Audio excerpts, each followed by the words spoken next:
కృష్ణ హరే కృష్ణ కృష్ణ కృష్ణ హరే హరే. పక్షులు వస్తాయి. పక్షులకి ఎన్ని సద్దలు నీళ్లు డాబా మీద అంటే అన్ని జీవరాశుల్ని ప్రేమించాలి కదా భగవంతుడు చెప్పింది. అన్నిట్లో నేనున్నాను అంటున్నాడుగా. భగవంతుడు ఏం తీసుకోడు, జీవి తీసుకుంటుంది. హరే కృష్ణ అంటే అన్ని నీళ్లు పోయటం. కృష్ణం వందే జగత్. కృష్ణాయ గోవిందాయ నమః వాసుదేవాయ నమః కూడా ఇట్లా పెంకులు పెట్టి పెట్టచ్చు. ఎందుకంటే పక్షి జాతి చాలా గొప్పది.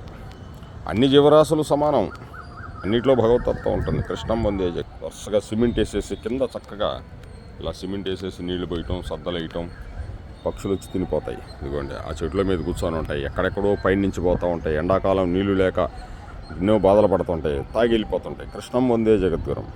హరే కృష్ణ కృష్ణ కృష్ణ హరే హరే. హరే రామ రామ రామ హరే. జితేంద్రియం బుద్ధిమతాం వరిష్టాం వతాత్మజం వానరయూధ ముఖ్యం శ్రీరామదూత నమామ్య. ఏది చేసినా భగవంతుడు చేస్తాడండి. భగవంతుడు ఉండబట్టే మనం ఈ శరీరం నడపగలుగుతున్నాం. భగవంతుడు లేకపోతే ఈ శరీరం ఎట్టబోతుందో.